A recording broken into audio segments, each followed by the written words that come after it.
Hi అండి, అందరికీ నమస్కారం అండి. వెల్కమ్ బ్యాక్ టు సత్యస్ కిచెన్ ఛానల్కి స్వాగతం అండి. ఈరోజు ఎంతో రుచికరమైన మటన్ కర్రీని చేసి చూపిస్తానండి, విలేజ్ స్టైల్లో అనమాట. ఈ మటన్ కర్రీ ఏంటంటే బిర్యానీ కానీ రైస్తో కానీ రోటీతో కానీ దేనితోనైనా చాలా బాగుంటుంది, రాగి సంగటితో కానీ.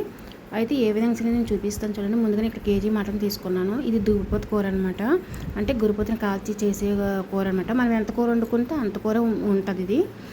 అలాగే ఒక తరక్కుంటూ ఉంటుంది అనమాట. అయితే ముందుగా నేను మసాలాలు తయారు చేసుకుంటున్నాను చూడండి. ఇక్కడ నేను 1 ఇంచి దాల్చిన చెక్క, ఒక 4 లవంగాలు, 4 ఇలాచి, 2 జీడిపప్పు, తర్వాత కాజు అనమాట. అలాగే ఒక 1/2 స్పూను మిరియాలు, 1 స్పూన్ జీలకర్ర, 2 స్పూన్లు ధనియాలు, ఒక స్టార్ పువ్వు, కొద్దిగా ఒక 15-20 ఉంటాయి వెల్లుల్లి రెక్కలు అనమాట. 2 ఇంచుల అల్లం ముక్క, ఒక 5 ఎండుమిరపకాయలు. ఇవి కొంచెం వేగనిద్దాము. ఇవి ఏంటంటే ఇవి మసాలా పేస్ట్ చేసుకోవటానికి అనమాట. ఇవన్నీ కొద్దిగా దోరగా వేయించుకొని ఇప్పుడు ఇందులో కొద్దిగా కరివేపాకు కూడా వేద్దామండి. కరివేపాకు కూడా వేస్తాను. ఇలాగ మనం ఈ కర్రీ ఈ విధంగా చేసుకుంటే చాలా బాగుంటుంది. ఇదిగో కొద్దిగా కరివేపాకు అనమాట. ఇప్పుడు బిర్యానీ ఆకు. ఇప్పుడు కొద్దిగా వేగిన తర్వాత కొద్దిగా ఆయిల్ వేద్దాము. ఆయిల్ వేసి వేపితే మంచి టేస్ట్ వస్తుంది. ఈ విధంగాను ఇప్పుడు దీన్ని మనం మిక్సీ వేసుకోవాలి, పేస్ట్ చేసుకోవాలన్నమాట. ఈ విధంగాను పక్కన పెట్టేది. మటన్కి కుక్కర్ వేసుకుందాం. ఇప్పుడు వండి కుక్కర్ వేసాను, ఆయిల్ వేసాను. దీనికి నేను మీడియం సైజు 2 ఆనియన్స్ అనమాట. పెద్దదైతే ఒకటే ఆనియన్, బిర్యానీ ఆనియన్స్ ఉంటాయి కదా, అలా పెద్దదైతే ఒకటి, చిన్న మీడియం అయితే 2 అనమాట. 2 ఆనియన్స్ కోసి ఇలా కట్ చేసుకొని ముక్కలు వేసుకొని వేపుతున్నాను. కొద్దిగా ఒక 1/2 స్పూన్ పసుపు వేసాను. ఇవి వేగుతున్నాను. ఒక టమాటా ఒకటి కట్ చేసుకొని ఒక టమాటా కూడా వేసుకున్నాం అనమాట. తర్వాత సాల్ట్. ఇక్కడ సాల్ట్ మీ టేస్ట్ని పెట్టి మీరు వేసుకోండి. అలాగే కారం, మసాలా కారం అనమాట. ఇవన్నీ కొద్దిగా వేగనిద్దామండి.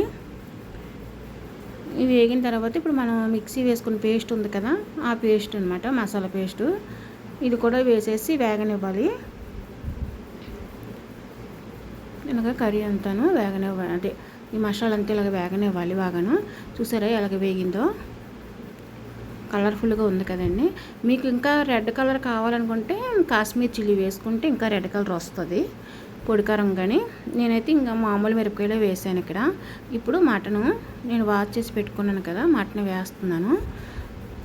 ఈ మటన్ కూడా ఇలాగా నీళ్ళు లేకుండా వడకట్టేసుకొని వేసుకోవాలి. లేదంటే మటన్ నుంచి వాటర్ వచ్చి ఇంకా మనకి ఎక్కువ లూజ్గా అయిపోయి తొందరగా వేగదనమాట.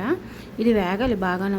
ఎప్పుడైతే మటన్ వేగిందో మసాలాలో అప్పుడు మనకి కూర మంచి టేస్ట్ వస్తుంది కర్రీ. ఫ్రెండ్స్, మా వీడియో మీకు నచ్చితే కనుక ఒక లైక్ చేయండి ఫ్రెండ్స్. అలాగే సబ్స్క్రైబ్ చేయండి. మీ ఫ్రెండ్స్కి రిలేటివ్స్కి అందరికీ షేర్ చేయండి. చూసండి అలాగే వేగుతుందో. ఇలాగా వేగాలన్నమాట. కుక్కర్లో వేపుతున్నాం అనమాట. మటన్ ఎప్పుడైనా కుక్కర్లో వండుకుంటే కొద్దిగా మెత్తగా ఎక్కువ విజిల్స్ వేయించుకుంటాం కాబట్టి ఇప్పుడు గ్లాస్ వాటర్ వేయండి. గ్లాస్ వాటర్ వేసేసి కుక్కర్ పైన మూత పెట్టేసాక మనకి 7 విజిల్స్ రావాలన్నమాట. ఒక 3 విజిల్స్ ఫుల్గా వేయించేసి సిమ్లోనే 5 విజిల్స్ వేయించండి. మెత్తగా ఉడికిపోద్ది మటను. చాలా బాగుంటుంది ఫ్రెండ్స్ ఈ విధంగా చేసుకుంటే. బ్యాచిలర్స్ కూడా సింపుల్గా వండుకునే కర్రీ అనమాట.